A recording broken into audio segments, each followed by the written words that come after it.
So I changed the spark plugs in her because I tow, and in the manual it says if you should do it at like 60,000. So voila, it's really not that hard.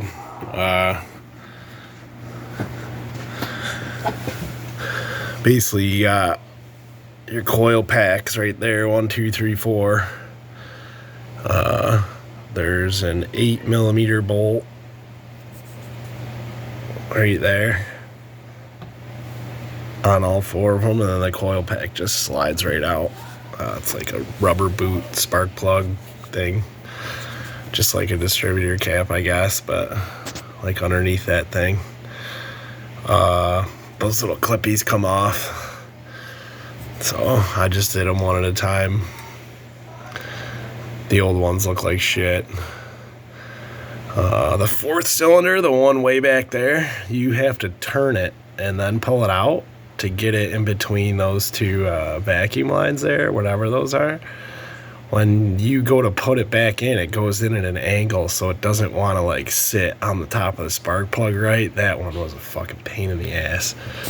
It took me probably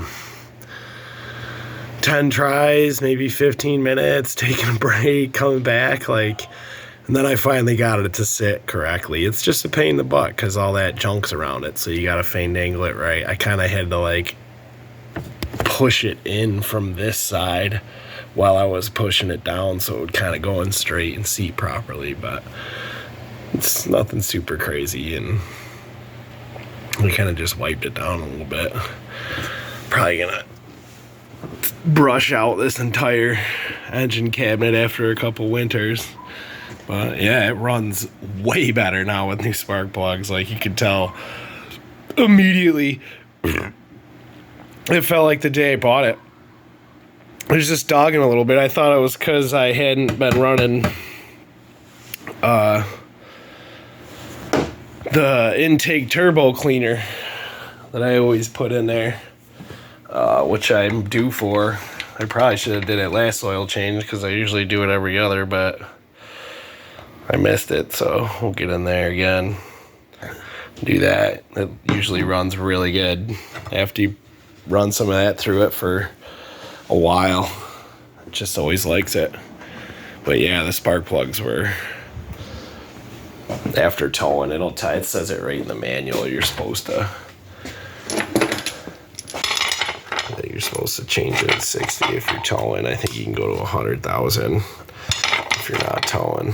But I mean, look at them there, you know.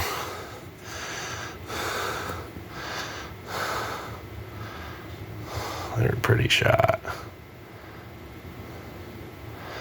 You know, they worked. They're not shot, but, you know, they're old, they're getting worked. It's not expensive. They're not expensive. They're like $7 a piece. Yeah. Iridium plugs.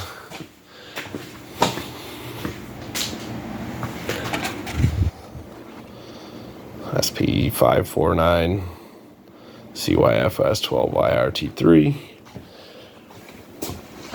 And then I replaced the Fox shocks in this again. Spent another $1,000.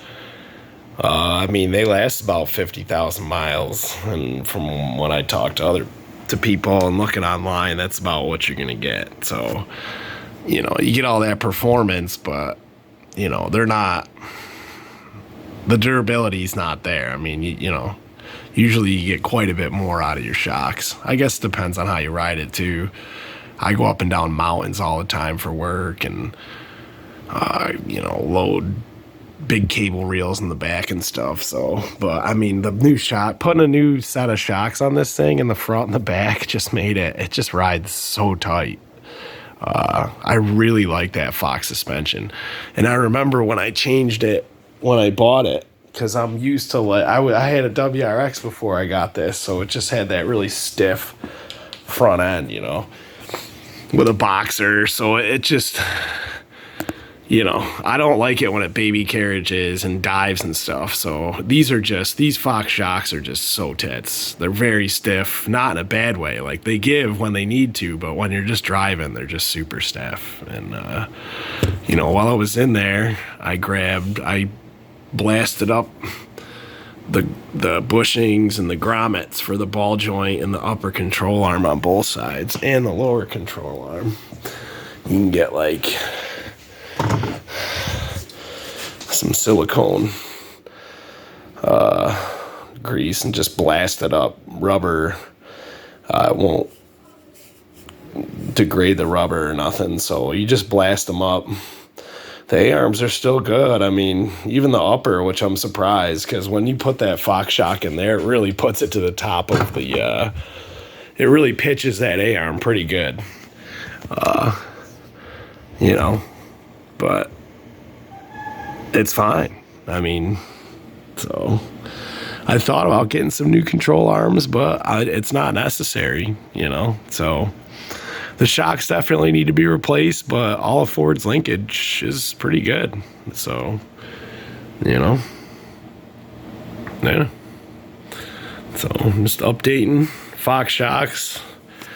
It was the first thing I did to this truck. First thing I recommend anybody does to their Ranger is replace the suspension. And, the aftermarket ones are really nice, but, they're not built for durability. They're built for performance. So 50,000 seems like not a lot, but, I don't know. I'm picky about the ride, so to me it's worth it. So, yeah. That's the skinny on those Fox shocks. After 60,000, I'd toss them. And these ones, the new ones, are just beautiful, So I'll get another 60 out of these for $1,000. I'm fine with that. It was $30-40 for spark plugs. Thing runs like a top. Didn't take long to do it. No big deal. So I'm gonna put the cover back on.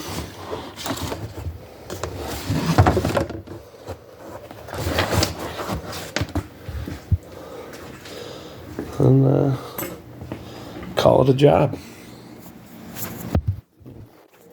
Yeah, cool.